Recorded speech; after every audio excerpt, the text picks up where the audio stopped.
Então estamos dando início a mais uma live das nossas quartas-feiras, 17 horas.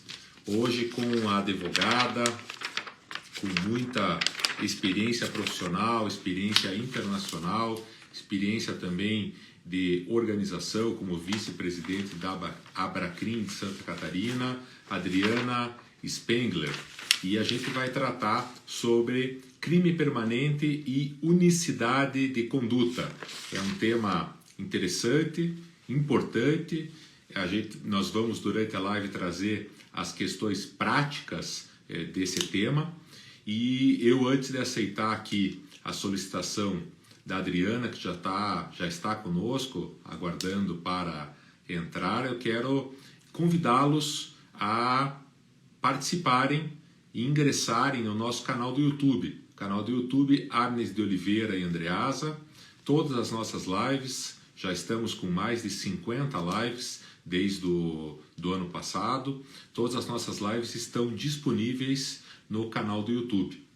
E você participando do canal pode fazer a sua inscrição, saberá com antecedência dos nossos eventos. Lá também ficam gravadas as rodas de conversa que eu promovo a cada 15 dias com o Guilherme Lucchesi, e eu vou aproveitar e também convidá-los para se inscreverem e serem associados do Instituto Brasileiro de Direito Penal Econômico, que é, nesse momento, presidido pelo advogado Guilherme Lucchesi. Eu sou o vice-presidente, a Bibiana, secretária-geral, João Rafael, nosso tesoureiro. Contamos com associados de todo o Brasil, temos promovido eventos abertos e também eventos para os nossos associados. Então fica o convite para vocês irem no YouTube Arnes de Oliveira Andreasa e fazerem a sua inscrição e associação no IBDPE. Cadu, obrigado pelo feedback. A dica do Marlos tem saído todos os sábados aqui no Instagram e nas redes sociais, e também fica disponível lá no YouTube. Quem quiser acompanhar todas as dicas, nós estamos aí com mais de 30 dicas. Quem quiser acompanhar as dicas, estão todas disponíveis lá no YouTube. Tem podcast, tem livro, tem filme, tem série, e eu tenho recebido um feedback super interessante como o teu. Obrigado, Cadu. E as pessoas inclusive me mandam dicas, eu tenho lido, tenho assistido e compartilhado através das redes sociais todas essas informações com vocês. Tudo isso de forma absolutamente gratuita, trazendo pessoas super interessantes, com temas mais interessantes ainda para o nosso debate. Saudação especial Ricardo Escher, Gustavo Alberini, Sandra Silveira. Aqui o nosso também pedido, sigam a Sandra R. Silveira no canal do Instagram. Ela coordena um trabalho belíssimo dos Anjos Noturnos, distribuindo mais de 350 refeições todas as semanas para as pessoas que têm tanta necessidade, que estão passando tanta fome nesse momento tão dramático que nós estamos vivendo no Brasil. Nós estamos lá nos Anjos Noturnos com um projeto agora de apadrinhamento. Com R$ 68,00 por mês você banca 4 refeições de uma pessoa por um mês. Então, R$ 68,00 por mês você paga a alimentação de uma refeição a cada sexta-feira para uma dessas pessoas. Está lá tudo no canal da Sandra R. Silveira, aqui no Instagram. Então, eu estou agora aqui a nossa querida Adriana, que já está ingressando, para tratarmos do tema crime permanente e unicidade de conduta. Salve, Adriana, seja bem-vinda. Opa! Salve, Marlos. Obrigada pelo convite. Uma satisfação participar contigo. Eu tenho assistido, né, suas lives também no teu canal do YouTube, e fantástico esse teu projeto, né? Fico muito feliz de estar participando. Você sabe que desde que a gente começou, Adriana, o pessoal menciona o teu nome, pede para eu te convidar, e você está cheia de fãs aí, e eu acompanho o teu trabalho em Santa Catarina. Vi que vocês fizeram uma maratona digital e tantos outros eventos.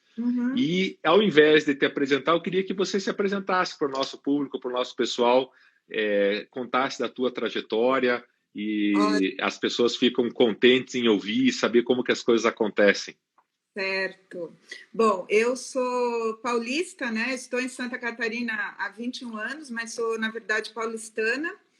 E quando eu me mudei para Santa Catarina, eu já ingressei, porque eu já tinha lecionado como professora assistente na PUC de São Paulo, e eu já ingressei aqui na Univale. E aí, na Univale, eu acabei concluindo, fazendo um mestrado, mais um mestrado, enveredei pela vida acadêmica e continuei advogando.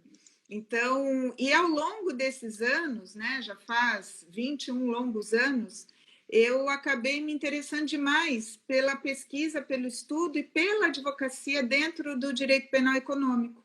Então, o direito penal econômico me chamou muito a atenção, porque queira ou não, ele forma como se fosse um microsistema dentro de uma dogmática penal, de um sistema de justiça penal, com praticamente critérios próprios. Então, isso sempre me chamou a atenção.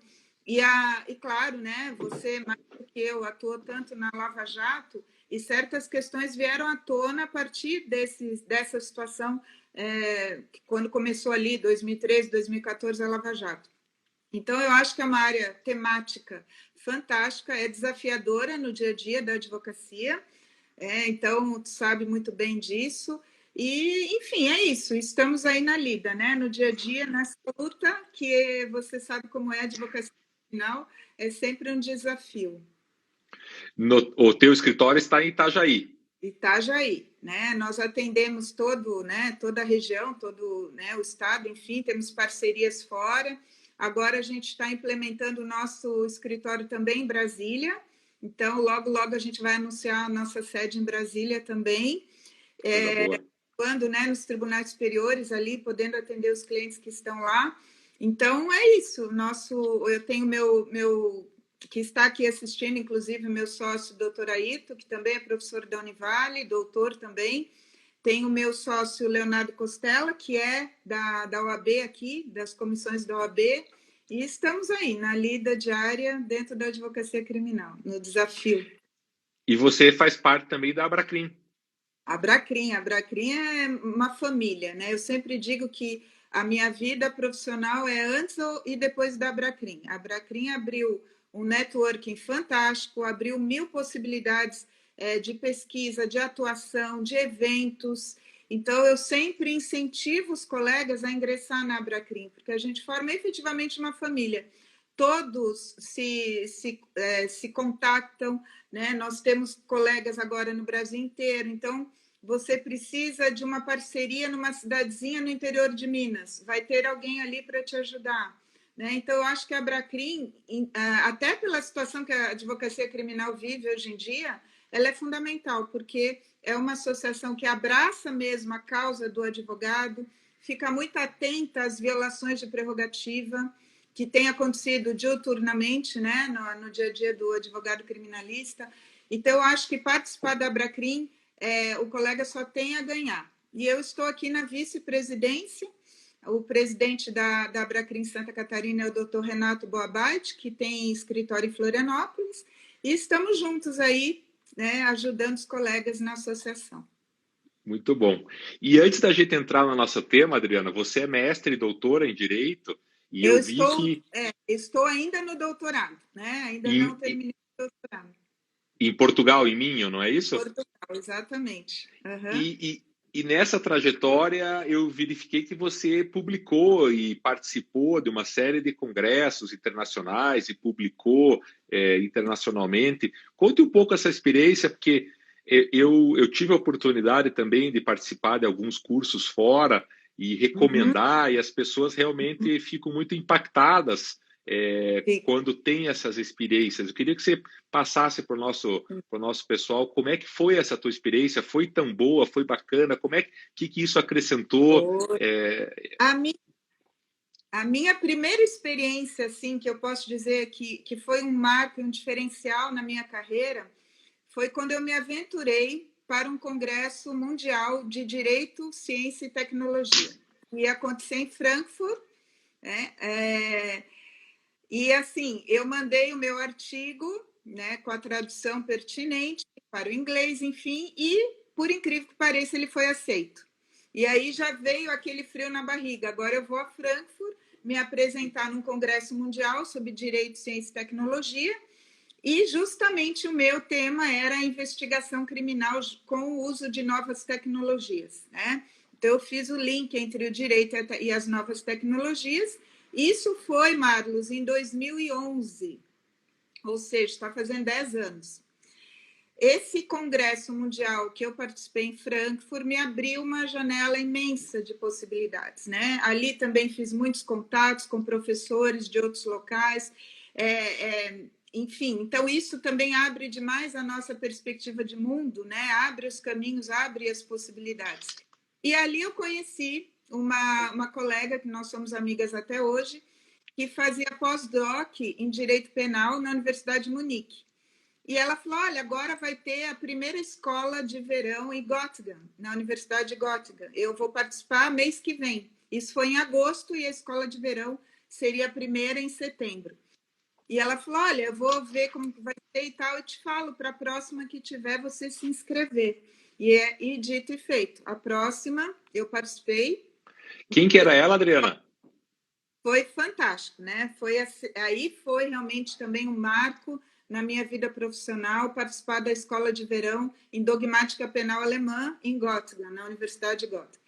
E ali eu tive colegas fantásticos, né? Eu fui como colega mesmo ali assistindo aula junto com os professores, o Paulo Busato, o Gustavo Badaró, o Paulo Queiroz, o Bruno Espinheira, o ministro Sebastião Reis Júnior, enfim, eram colegas, né? Então estávamos todos ali aprendendo com os mestres, Klaus Roxin, o Günther Jacobs, o Scherer, enfim, o Luiz Greco. Então ali foi realmente um grande diferencial também na minha carreira, no networking, nas pesquisas. Então eu sempre digo, né, para os colegas, essa abertura de mundo, de visão de mundo, que esses eventos internacionais, esses cursos internacionais nos dão, não tem preço. É um investimento, obviamente não é barato, mas é um investimento que a gente leva para o resto da vida. Várias publicações nós fizemos a partir desse contato, temos nossas publicações até hoje, já vai sair um novo livro desse pessoal que estava junto lá. Então, Marlos, é fantástico. Então, quem tiver a oportunidade de participar dessa escola de verão, que continua tendo, né, até hoje, é fantástico. Quem que te indicou a escola de verão, essa tua colega, foi na primeira? Foi na primeira, a doutora Érica. Ela continua morando na Alemanha, ela acabou ficando por lá. E ela estava para participar da primeira. E a gente se conheceu nesse Congresso Mundial em Frankfurt, foi em agosto, e ela falou, olha, mês que vem eu vou participar da primeira escola. E eu eu disse, olha, vamos ver como vai ser e eu te aviso quando tiver a próxima, né? Até porque a inscrição é quase um ano antes e a gente tem que mandar currículo, tem toda uma seleção também para participar, né? Então foi fantástico, essas experiências internacionais abriram demais minha perspectiva. E a Érica Wegners? Isso, essa mesma. Ela tá. Eu fiz a primeira escola, fui colega dela na primeira escola, você veja a coincidência. Olha, E falo com ela sempre, ela está sempre incentivando as lives, já convidei ela para estar conosco, ela está fugindo, ela não aceita o convite, mas eu quero que ela traga essa experiência alemã para a nossa live. Se duvidar, ela está nos vendo aí. Que bacana. Bom, então, eu conheci ela e o Lauro, né, o esposo dela, que também fazia doutorado na Alemanha, em filosofia do direito, e assim a gente ficou amigos e, enfim, mantendo contato. Que bom, que legal. Então fica a dica aí para todo mundo, esses eventos internacionais são muito bacanas, vale a pena. Agora, com essa questão da pandemia, eu acho que nós estamos vendo uma série de eventos online, e isso deve permanecer, pelo menos num sistema híbrido, então vale a pena acompanhar e, como a Adriana disse, isso traz um crescimento, um networking, é muito bacana. E aí, Adriana, vamos entrar... Diga. Foi teu colega Nestor, então, também. Eu, a Érica, o Nestor, nós estávamos em 11 brasileiros. Éramos 80 pessoas de toda a América Latina e estávamos em 11 brasileiros. Muito legal. Muito bom, muito bom. Vamos entrar no nosso tema, então, que é o crime permanente e unicidade de conduta. É um tema que chama atenção, é um tema importante e que a gente vai tentar dar um aspecto prático aqui para quem não é da área do direito penal e trazer para o pessoal se localizar no tema, avisar a todos que estamos assistindo que o chat está aberto, quem quiser debater, colocar perguntas e depois o vídeo fica disponível no IGTV sem os comentários, porque o Instagram não agrega, mas no YouTube a gente consegue agregar os comentários e o debate fica lá gravado. Isso tudo passa por uma questão das organizações criminosas, né, Adriana? Você quer começar por aí? Totalmente, né? Quando a minha ideia de pesquisar sobre o crime permanente, a unicidade de conduta, enfim, justamente pelas imputações que têm sido feitas em organização criminosa, que hoje praticamente é quase automático, né, as denúncias virem com organização, participação, né, em organização criminosa junto. E aí sempre dá aquela reflexão, porque esses crimes vêm associados com crimes instantâneos, muitas vezes, aqueles que têm aquela consumação momentânea. E essa junção, né, que na verdade a denúncia faz crer que há uma harmonia entre esse crime permanente e esse crime instantâneo, sempre me causou um pouco de desconforto, porque a organização criminosa ela pressupõe aquela estabilidade, aquela permanência entre os membros que muitas vezes no mundo real não ocorre. Então, eu tenho até falado muito isso nos eventos, enfim, e o crime permanente ele não pode ser fechado, mas no mundo real há uma fragmentação volitiva de vontades. Então, se pressupõe, quando se imputa um crime permanente, principalmente a questão da organização criminosa, que há aquela união de vontades permanente, que aquela vontade ela se renova a cada instante. Então, claro que isso no mundo real não ocorre. Então, até te passei, está saindo agora um livro da Tirante, né, Mulheres da Advocacia Criminal, e eu e a Luísa Walter da Rosa tratamos disso. A minha questão bem dogmática, a questão do crime permanente, essa unidade de conduta como se fosse uma coisa óbvia e sempre, e ela na questão da delação premiada. Porque aí vem o grande problema. Muitas vezes alguém é delatado, é feito um acordo de colaboração premiada, 1 ano, 2 anos atrás, e uma menção a uma pessoa, né, um ato isolado, já faz com que ele integre a organização criminosa. E assim ele permaneça até o oferecimento da denúncia, enfim. Então, esse eu acho que é uma grande problemática, é algo que merece reflexão, porque eu não posso pressupor que o único ato isolado dito numa colaboração premiada agrega a pessoa com essa unidade de conduta permanente e perene, né? Por 1 ano, 2 anos, 3 anos. Então, nós temos aí uma série de questões, né? Uma problemática envolvendo a própria gênese do crime permanente, por não permitir fragmentação de vontades. Então, a ideia de que essa vontade ela se renova a cada instante. Então, como ele não permite a fragmentação de vontades, ele se dissocia muitas vezes do mundo real, onde há uma fragmentação de vontades, né? Então, essa é uma provocação que eu tenho feito nesses estudos, enfim, né, esses questionamentos. E isso quebraria a organização criminosa? Claro, porque se eu conseguir fragmentar a vontade, demonstrar, eu quebro essa cadeia de evidências de uma vontade que se supõe, porque, na verdade, os órgãos de acusação, eles passam a ter uma presunção de união de vontades, né, em relação àquelas determinadas pessoas, que não se consegue provar o contrário no mundo real. Eles não, e nem tem interesse, né, a própria acusação não tem interesse em provar o contrário, porque aí haveria essa quebra dessa cadeia de vontades que se pressupõe no crime permanente, numa associação criminosa, na participação em organização criminosa, enfim, que exige essa união de vontades. Então, eu até nesse artigo, a gente revela, né, que existe essa teoria da dissociabilidade, da ação e do resultado nos crimes permanentes como uma unidade de conduta, que não reflete, na verdade, no mundo real, que isso existe, né? Então, é como se aquele momento consumativo do crime permanente, quando cessa a permanência, né, que eu vou usar aquele momento como momento do crime, mas que, na real, ele se iniciou 1 ano, 2 anos atrás. E esse é o grande problema, né, de se comprovar essa união de vontades nesse período. Então, quero até te ouvir também, né, sobre o que tu pensa, até porque a tua experiência também nos ajuda aqui a entender também essa problemática. E isso passa, o Vinícius está lembrando aqui para nós, e eu estou concordando com ele está dizendo que as próprias denúncias costumam ser genéricas, Totalmente. falando que todos os réus se associaram em determinado período, mas no mais das vezes, determinado agente pode ter participado, mas num período reduzido.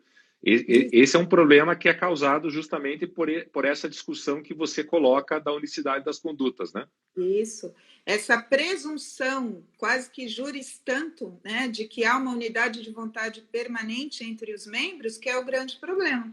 E como ele colocou, as denúncias genéricas, elas hoje são uma realidade, né? O Supremo Tribunal Federal já se posicionou várias vezes que elas não necessariamente levam a uma inépcia.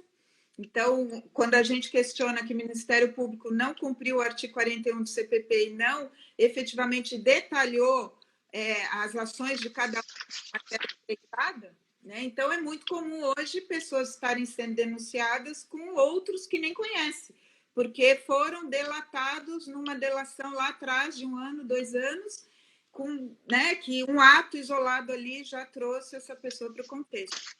Então, e aí eu uso sempre essa palavra, né? Hoje os critérios de imputação estão muito vulneráveis, né? Está uma estratégia muito fácil para acusação, através de uma investigação que sabe muito bem, todos estão nos ouvindo aqui que são da área também, a investigação hoje extremamente invasiva em direitos de intimidade e privacidade, flexibilizando garantias constitucionais duramente conquistadas, né, no Estado democrático, pessoas produzindo prova o tempo todo sem saber que estão produzindo prova, interceptações telefônicas quase que automaticamente sendo renovadas, sem muita fundamentação, né, como deveria ter, porque a lei exige fundamentação na renovação, embora a lei não diga quantas renovações são possíveis, pressupõe que deve ter uma medida de exceção.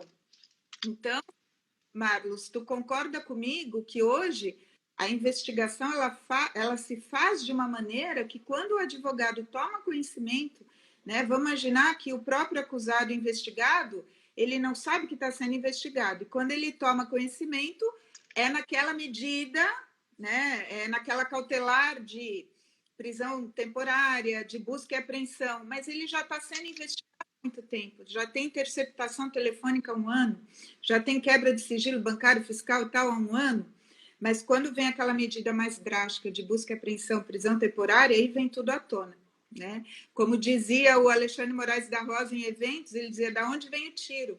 Né? Quando a pessoa se dá conta, já tem todo um calhamaço de investigação prévia, né? Que aí tem que correr atrás do prejuízo, o advogado analisar tudo.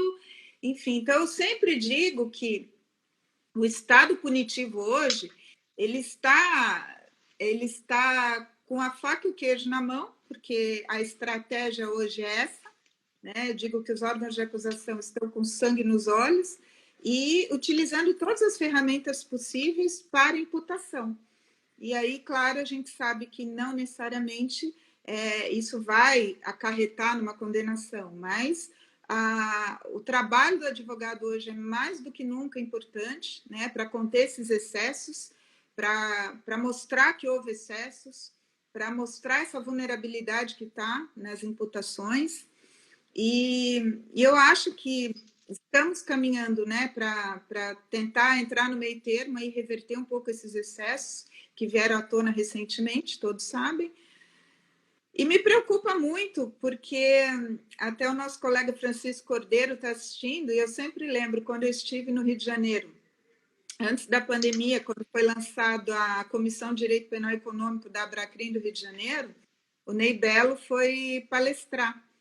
E o próprio Ney Belo falou, olha, questionando isso, hoje o Poder Judiciário condena em crimes econômicos baseado em critérios de justiça social, para dar uma resposta à sociedade, se afastando de critérios dogmáticos, e esse é o grande perigo.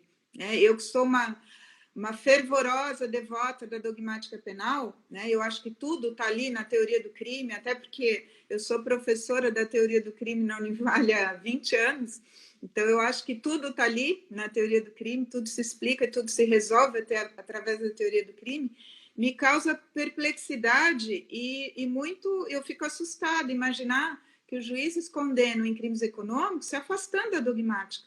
Porque se a gente for com os critérios dogmáticos puros, a imputação já é vaga demais e principalmente para chegar, às vezes, numa condenação.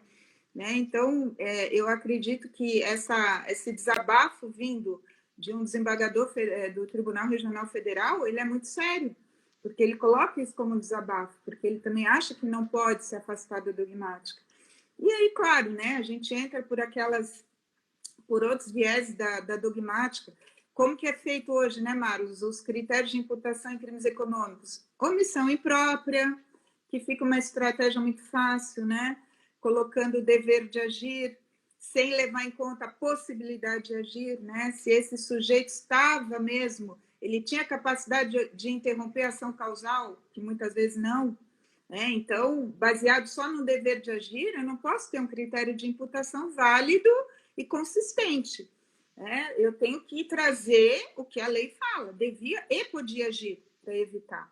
Então, tudo isso eu acho que a importação de teorias estrangeiras, justificando situações concretas, como tu sabe bem, a teoria da cegueira deliberada, que o teu colega, o Guilherme, aí do IBDPE... Está nos assistindo aqui, mandou um salve para você aqui, esteve com você semana passada e está aqui te assistindo agora. Nós estivemos na Maratona Digital da OAB essa semana ainda, foi segunda-feira. Foi essa semana. Segunda-feira, é verdade. Ele, o Alexandre Moraes da Rosa e o doutor Rodolfo de Florianópolis. Então, foi muito bom também. Então, o Guilherme, claro, a gente aprende muito com ele. E essa importação de teorias, domínio do fato, totalmente equivocada, aplicada aqui, a própria cegueira deliberada, sempre dando a ideia de um dolo eventual, ou seja, esse é um outro problema, Marlos? Não se aceita critérios onde a conduta foi imprudente ou negligente, porque os tipos penais são dolosos, e quando você vem com um argumento, levando para um crime culposo, há o que a gente chama de dissonância cognitiva, porque não há interesse. Ninguém quer levar para uma atipicidade de conduta. Então, tudo isso eu contemplo que é uma problemática, e se o advogado não estuda a teoria do crime, passa desapercebido tudo isso. É pura dogmática hoje, os critérios dos crimes econômicos, é pura dogmática. Então, ficar muito ligado em teses processuais acaba perdendo, às vezes, uma chance de repente, mostrar o erro de tipo, que é muito comum, numa situação, enfim. Não sei o que tu pensa sobre isso também. Não, a tua fala é tão interessante e evidentemente eu estou de acordo com ela. Inclusive eu ia agregar o que você agregou, que é essa opinião pública, que é esse desabafo do desembargador Ney Belo. Não se pode condenar por justiça social, até porque não se conhece o que é a justiça social. Qual é essa justiça social? Qual é essa opinião pública? Na verdade, é uma opinião publicizada, não necessariamente uma opinião pública. Nós temos... Oi? Midiática, né? Midiática que condena previamente, antes da própria instrução criminal, nós já temos uma condenação. Então, a tua fala é uma fala muito importante, muito lúcida. E eu, quando li o teu artigo, que, como a Adriana disse, vai ser publicado no livro Mulheres... Da Advocacia Criminal, pela Tirante. Mulheres da Advocacia Criminal, você justamente termina dizendo que não estava propondo uma solução, mas a proposta era trazer uma reflexão e um debate sobre esse tema, que passa justamente pela problemática do crime permanente, da unicidade de condutas, que é refletida nesse problema da organização criminosa. E a gente assiste com isso barbaridades assim extremas. Então nós temos, por exemplo, e eu insisti isso em talvez dezenas de habeas corpus, em que quando você fatia uma operação, como, por exemplo, a gente pode mencionar a Lava Jato, mas pode mencionar Zelotes, pode mencionar câmbio desligo, pode mencionar qualquer operação que trate de direito penal econômico. Quando nós fatiamos ela em fases, nós causamos um problema gravíssimo, porque a gente imputa a organização criminosa, em verdade o Ministério Público imputa a organização criminosa a corréus que muitas vezes não estão nem na mesma fase do processo. Então, nós temos um caso, e é um caso real, em que determinado réu foi denunciado numa das fases, numa dessas grandes operações, foi denunciado sozinho, só ele. E ele foi condenado em primeiro grau em organização criminosa. Vocês vejam, quer dizer, a organização criminosa pressupõe uma série de requisitos que estão na lei e sozinho não se preenche nenhum requisito. Em segundo grau, o TRF esclareceu que essa organização era válida porque ela se interligava com as demais fases da operação. E eu fico pensando, mas como que a defesa pode saber com quem? E aí no TRF eu embarguei, que em primeiro grau achei melhor não embargar para não trazer mais prejuízo, e perguntei, eu quero que o TRF explicite com quem ele dividiu condutas, com quem ele organizou, com quem ele coordenou e etc. E o TRF disse que isso também não era necessário, pois a própria operação explicava isso. E num HC do ministro Celso de Mello, liminarmente ele reconheceu a inexistência da organização criminosa e ele diz que não pode existir organização criminosa de um homem só. Isso é tão óbvio, mas passou por duas instâncias judiciárias justamente com esse problema que você está nos trazendo. Alguns dos colegas que estão nos assistindo estão participando hoje de uma operação que foi noticiada nacionalmente aí, com crimes contra a saúde, em que também você teve esse fatiamento da operação e que já existem várias fases em andamento e o juiz não permite, não autoriza que os advogados dos corréus que não estejam naquela fase, e aí foram processos desmembrados, participe da audiência de instrução. Ou seja, você não pode... Eu fico imaginando no mundo físico, você bater na porta de uma audiência e o juiz dizer, não, você não pode entrar. Isso não vai acontecer, até porque a audiência é pública. No mundo virtual, o juiz nega o fornecimento do link, dizendo que só pode participar os advogados dos réus que estão naquele processo. Isso tudo faz parte da problemática que você tão bem apresentou aqui quando relatou esse problema da unicidade da conduta, refletindo no crime permanente e na questão das organizações criminosas. Então é grave o momento mesmo, né, Adriana? Eu vou te dizer que nós passamos pela mesma situação aqui, num caso real.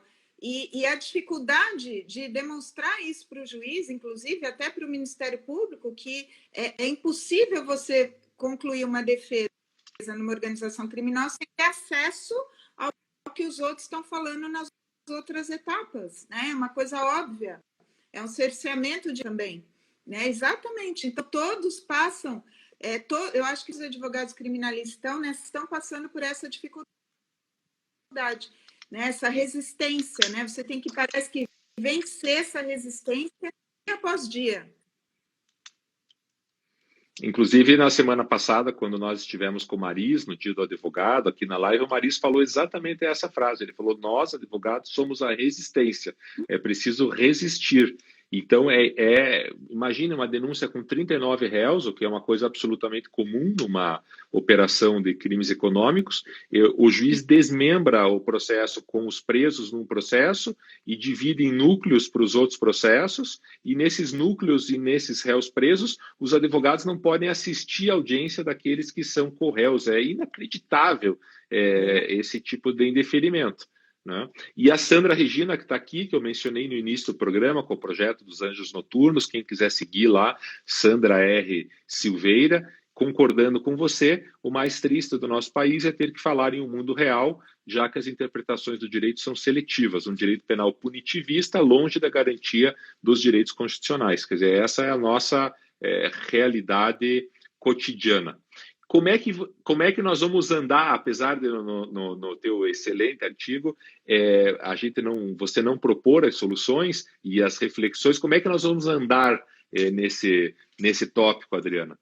Eu Olha, aqui fico pensando que passo nós podemos dar, e aí até vou me permitir recapitular para quem não assistiu, assistir a série do Dr. Castor na Globoplay, porque ela fala, na minha opinião, provavelmente não é o primeiro, mas é o primeiro notório caso em que o Ministério Público imputou, à época, a quadrilha aos bicheiros do Rio de Janeiro. E isso foi feito por um motivo, isso fica bem claro, quem lê a história ou quem assiste a série, porque você, na pena do jogo do bicho, você não atingiria os bicheiros, a pena é contravenção penal. E quando você traz a organização criminosa, à época a quadrilha, para dentro da denúncia, como é feito até hoje, você não consegue encontrar uma denúncia por peculato que não seja também organização criminosa. E via de regra inclui a lavagem também, é um combo, né? Corrupção, organização criminosa, lavagem. Peculato, organização criminosa, lavagem. E lá naquela série, quem estuda o caso percebe que o Ministério Público joga a organização criminosa, a quadrilha, justamente para ter aumento da pena. É esse o cenário que a gente tem até hoje, né? olha, Marlos, e eu lembro disso, né? Não só assistindo, mas eu lembro que isso era um absurdo, porque eles tinham que imputar, além da quadrilha, outro crime, porque quadrilha não cabe para contravenção, não é? Com a finalidade de cometer crimes. Finalidade de Exatamente. contravenção penal, eu não posso fazer analogia, né? Então já era um absurdo colocar quadrilha. Então eles tinham que pôr o quê? Contrabando de caça-níquel, alguma coisa para justificar, porque não tinha como enquadrar o 288 se era uma finalidade de contravenção penal. Então, vê, até esses absurdos, que é assim, o básico, né, que um aluno de direito sabe, né, não se pode imputar na época, antes de 2013, da lei alterar em 2013, e continua, né, o 288 continua falando em finalidade de crime, imputar uma contravenção penal. Então, esses abusos, esses excessos, eles não são de agora, né? Eles vêm vindo, a ânsia punitivista vem galgando aí um bom tempo, né? Então, e nos causa perplexidade quando a gente vê, por exemplo, o Supremo, que fez em 2016 flexibilizar a garantia constitucional do estado de inocência e outras coisas. Porque você pensa onde nós vamos parar, né? Com flexibilizações cada vez, e a ânsia punitivista. São duas coisas que não podem andar junto, né? Flexibilizar garantias e ânsia punitivista não podem. Senão, como é que fica a função principal do direito penal, do processo penal, que é limitar o poder punitivo do Estado? Eu, como dou aula da parte geral, a primeira coisa que eu falo para os alunos, direito penal existe para limitar o poder punitivo, para dar critérios, sistematizar, para nos tirar do arbítrio, né? Se não tivermos critérios de punição, o que nós vamos virar? Daí o Estado Leviatã, aquele Estado que pode tudo, e aquele acusado lá, né, pequenininho, frente a esse poder punitivo que pode tudo. Então, a função, inclusive, do STF, ela tem que ser de garantir isso também. Garantir que a função do direito penal, do processo penal, não se perca, né, por uma ânsia punitivista. Enfim. O que ele nem sempre faz, e a tua aluna do segundo período, a Kátia, ou que foi tua aluna, está dizendo, professora, você nos ensinou isso no segundo período. Ela está dando risada aqui, exatamente, você acabou de falar, né? Eu ensino isso para os alunos na primeira... Na Kátia, a parte geral 1 era no segundo período, hoje já é no primeiro. Eles entram na faculdade de Direito, já tem o Direito Penal 1 ali, já tem a teoria do crime. E Adriana, eu vou puxar aqui um tema, e eu não combinei isso com a Adriana, então eu vou te deixar muito à vontade. Uma grande discussão aqui dos crimes permanentes, aí a gente sai do penal econômico, vamos lá para os crimes praticados na internet.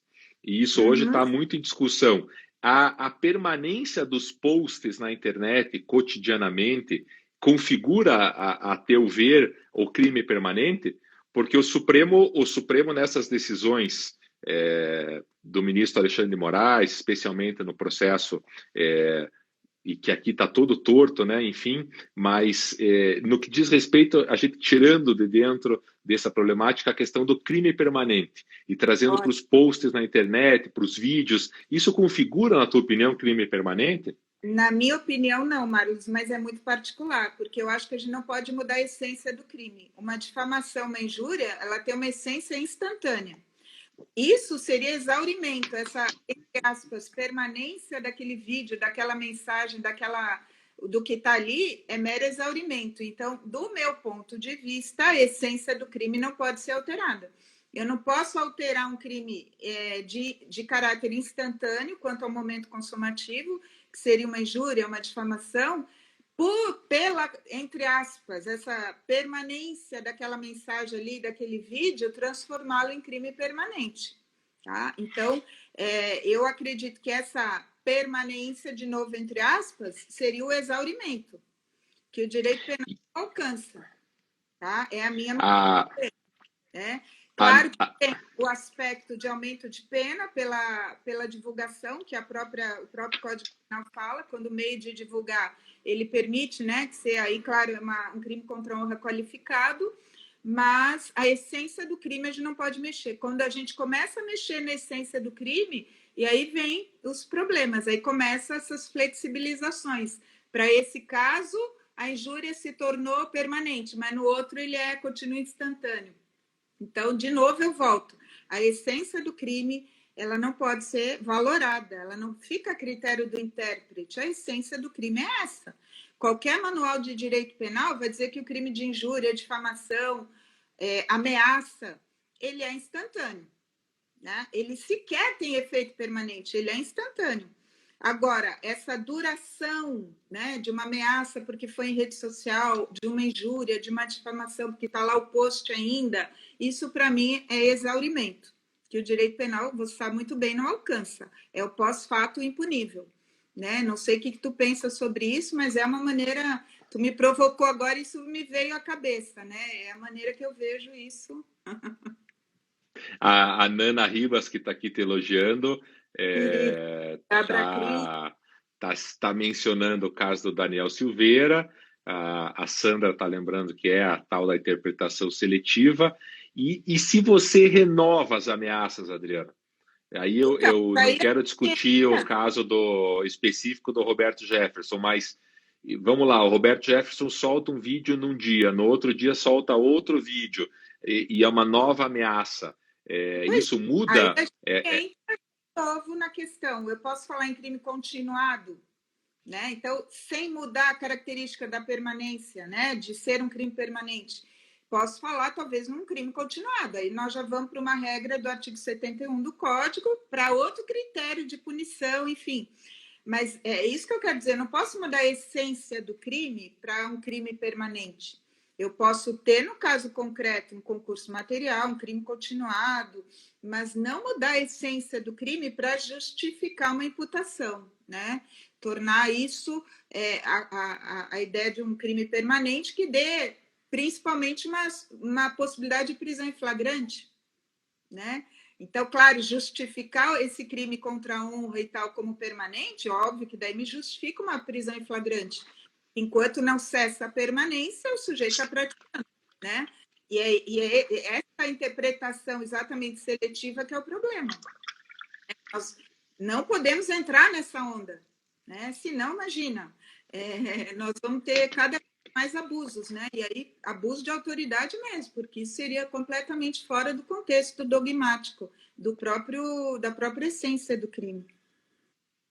Portanto, nós não estamos no processo, mas, portanto, se a prisão do Daniel Silveira, como a do Roberto Jefferson, cedeu com base na existência de um crime permanente, a prisão, por esse critério, aqui eu estou fugindo, não estou fugindo do caso, mas não estou analisando o caso, porque a gente não, eu e você sabemos bem, a gente não fica interpretando o caso quando a gente não está no processo. Mas claro, tirando o crime permanente ali de dentro, essa decretação da prisão é ilegal.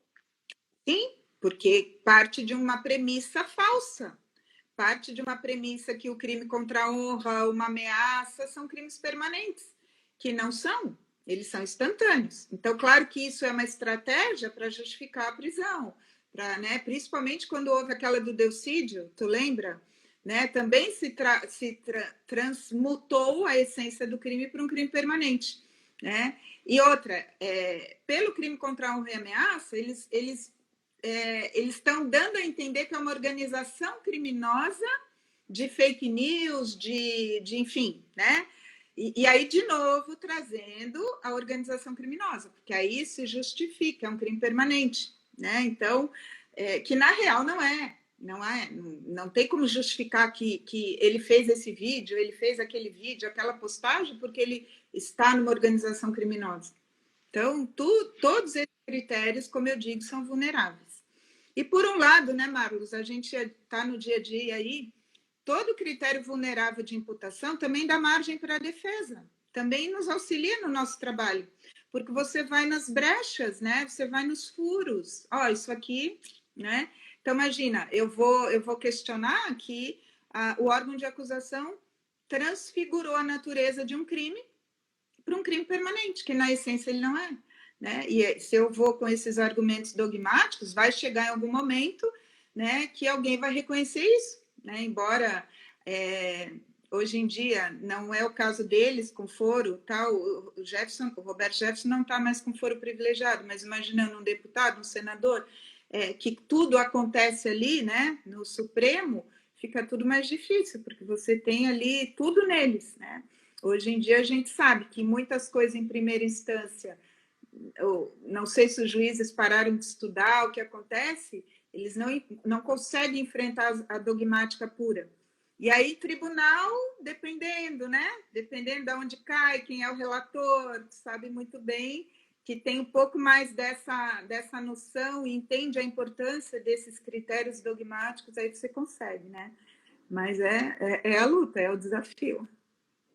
Pois é, e o Guilherme está colocando uma pimenta aqui na nossa discussão.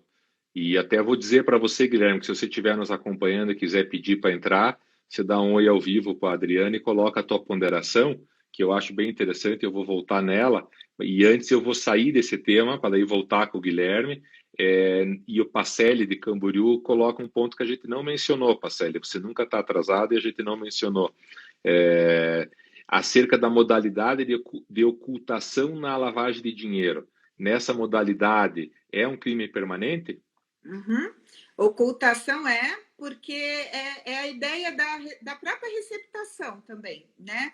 Que você oculta um bem oriundo de um produto ilícito, e aí até me lembra uma coisa interessante. Na lei da lavagem, tem a receptação por equiparação e é dolosa.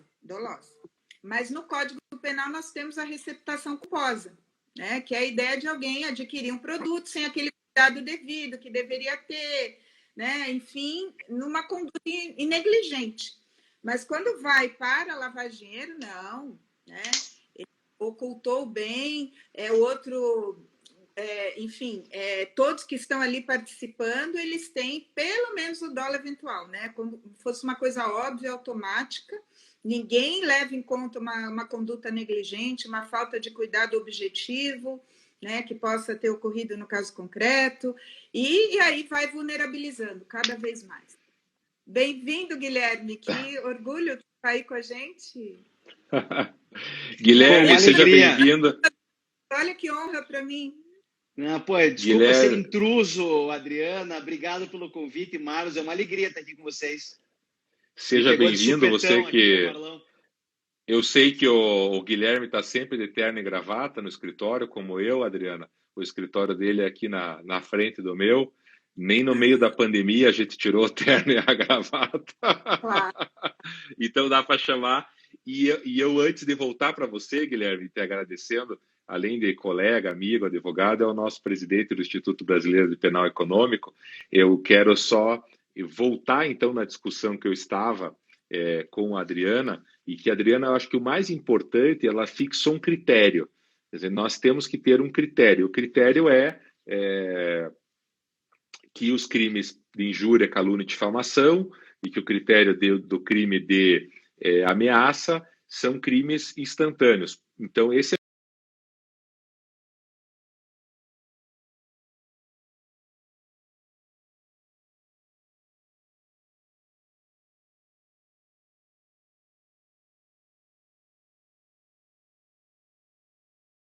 que eu não consigo discordar, a Sandra, a meu ver, tem razão, teoricamente seria a vítima decidindo o destino do autor da lesão de seu direito, não poderia ter competência para tal, e daí a gente poderia montar aí N discussões sobre esse inquérito maluco da fake news. Mas o Guilherme trouxe um ponto muito específico ali na discussão que você estava tendo, Adriana, então eu vou deixar para você falar, Guilherme. Obrigado, Marlos, e desculpa ser intruso aqui na conversa, mas o que eu estava pensando? Esse foi um ponto, eu agora não vou lembrar quem de vocês dois que levantou isso e me fez pensar, mas veja, no caso do crime permanente, né, enquanto não cessada a permanência, qualquer alteração legislativa, inclusive lex gravior, ela se aplica a todo o período, não é bem uma retroatividade, mas a lei penal do tempo nova ela vai tomar conta de todo o período. E essa mesma jurisprudência se aplica no caso do crime continuado, né? Se a quantidade se iniciou lá atrás e houve diversas práticas reiteradas, né, no mesmo modo de execução, com as mesmas pessoas, local semelhante, questões de tempo, etc., qualquer alteração legislativa também vai se aplicar aos fatos iniciais. Então, sendo assim, eventualmente, se nós tivermos uma possibilidade de crime continuado, cuja continuidade ainda não se cessou, poderíamos tratar o crime continuado como permanente? Eu não sei responder a questão. E eu coloco para a Adriana, que é nossa especialista, e desculpa soltar essa bomba, mas eu queria ouvir a opinião de vocês. Uma bomba mesmo. Eu fico até assim, vai decidida. Se o Guilherme não tem a resposta, quem sou eu para ter? Ele achar que eu tenho já grande, já fico honrada, né? Porque, poxa vida... Guilherme, eu continuo achando que isso não muda a essência do crime. Não consigo imaginar que um crime mude a essência dele pelo caso concreto. Tá? Então, isso para mim não cabe. O critério de crime continuado, beleza, mas não que ele altere. Talvez, na prática, se use, né, como tu falou, vai ter, se a lei mudar, a lei mais grave vai poder prevalecer e tal, mas não que mude a essência do crime. E eu sou muito, muito rigorosa com esse critério, né? Acho que se a gente começar a mudar a essência do crime por interpretação de caso concreto, assim, a gente vai acabar entrando, dando margem ao arbítrio cada vez mais, né? Fugindo da própria essência do direito penal, que é conter esse arbítrio. Minha ideia, né? Nessa provocação que eu também comecei a pensar agora, né? Tu pensou, eu também comecei a pensar. Mas essa é a minha ideia, que não altera a essência do crime. Nesse segredo... Diga, Guilherme. Não, desculpe, Marlos. Nesse ponto, eu tô com a Adriana, e parece ter uma compreensão que, para nós, já é muito tradicional e muito simples, né? A diferença do crime permanente do crime instantâneo com efeitos permanentes, né? Que seria o caso dessa publicação, e não sei por que uma publicação na internet seria diferente de uma publicação em jornal, por exemplo, que o texto fica publicado... mas eu fico pensando especificamente com relação à decisão que foi tomada. Caso se identifique, não que isso mude a natureza do crime, mas caso se identifique que há um crime continuado, cuja, né, algumas instâncias... Deixando de lado o problema da Sandra, que eu também concordo 100% com ela, né? Mas se foi identificado que houve iterações anteriores e que isso pode, né, ou que provavelmente gerará uma reiteração em breve, se isso não permitiria a solução que foi adotada, mas tratando o caso dentro da abstração máxima que nos é possível. Mas assim, sempre que, se a gente lembrar que o crime continuado tem critérios também, que estão no artigo 70, em relação ao tempo, lugar, modo de execução, os posteriores têm que ser havidos como subsequentes do anterior. Então, tudo também vai fazer a diferença essa análise, né? Se houve realmente um novo fato, porque muitas vezes é mero exaurimento, né? Então, a gente tem que saber fazer essa diferenciação, se realmente houve um novo fato, né, que possa ter essa continuidade com o anterior, ou se nós estamos diante de mero exaurimento. Talvez a publicação, por exemplo, do mesma coisa em várias redes sociais, mas a mesma notícia, a mesma ofensa, a mesma ameaça, no Facebook, no Instagram, no Twitter, eu vou configurar isso como fatos distintos, né? Aí, talvez, se entender que são distintos, eu posso levar um bis in idem, não bis in idem, porque na verdade, está atingindo o mesmo bem jurídico, foi o mesmo. Então, realmente, tudo, eu acho que é matéria de um artigo científico. Nós podemos felicitar você. E você sabe que essa foi justamente, Adriana, a provocação que eu fiz ontem para o Guilherme e que foi o motivo da minha pergunta para você, porque penso que nós três estamos de acordo com a tua fala, como eu penso que nós três estamos de acordo com a fala da Sandra, que bem demonstra que o inquérito das fake news é maluco do começo ao fim, né? Todo errado. Todo errado. Mas eu estava justamente provocando o Guilherme ontem e outro amigo que estava conosco, o Gustavo Alberini, que eu estou tentando, de todas as formas, dar uma validade jurídica, técnica, para a decisão do ministro Alexandre quando determinou a prisão tanto do Daniel Silveira quanto do Roberto Jefferson. E quanto mais eu pesquiso, menos eu encontro uma saída para dar a legalidade para essa decisão. E aí eu peguei e fui na questão do crime continuado, que é o que eu estou me debatendo agora, para justificar o crime permanente, mas também isso, você hoje praticamente matou a minha pretensão de fazer essa defesa num artigo técnico, mas eu estou quebrando a cabeça com isso, porque, evidentemente, todos nós estamos considerando esses fatos todos muito graves e, de alguma forma, precisaria a justiça agir, mas também sabemos que ela precisa ter critérios, porque ela não pode agir para um lado e não agir para o outro. Todos nós ficamos extremamente horrorizados quando o procurador-geral Aras determina a abertura de inquérito contra o professor Conrado Hübner, e nós não podemos usar os nossos critérios para um lado e não usar os mesmos critérios para o outro. É isso que a Adriana está colocando quando ela fala que a gente não pode cair no arbítrio, e estamos super de acordo. Bom tema. Recado final, Guilherme? Eu só tenho a agradecer pela oportunidade, pelo convite para participar aqui. Quero cumprimentar, mandar mais uma vez um abraço à Adriana, que é craque, é sempre uma alegria poder dividir com ela. E para você, Marlos, não me faltam palavras, né, para agradecer a nossa parceria sempre, as rodas de conversa que sempre participamos. Obrigado pelo convite para estar aqui. Uma alegria. Muito obrigado. Adriana, foi uma satisfação enorme te receber. Foi um papo super agradável, técnico, de profundidade. Percebi aqui nos comentários, depois você vai poder acompanhar as pessoas te elogiando, teus colegas, teus alunos, o que confirma aí toda essa tua liderança da advocacia. Eu tenho que fazer menção que o fato de nós termos mulheres como você, sócia de escritório da advocacia, à frente das nossas instituições, como é o caso da Abracrim, mestre, concluindo doutorado, enfim, isso é muito relevante, né? Tomara que nas próximas gestões das OABs no Brasil inteiro a gente tenha N mulheres aí nos cargos de liderança, porque hoje nós não temos sequer uma presidente mulher no Brasil. Né? Aí no Paraná agora tem, né, uma candidata mulher na OAB. Tem uma candidata mulher aqui no Paraná, já temos 2 chapas, comenta que vai ter uma terceira e uma quarta chapa. As eleições estão quentes aí pelo Brasil todo. Então, quero te agradecer muito a tua participação, o teu ensinamento, e quando você publicar o artigo, faço questão de divulgar aqui no nosso canal. Ah, que bom, obrigada.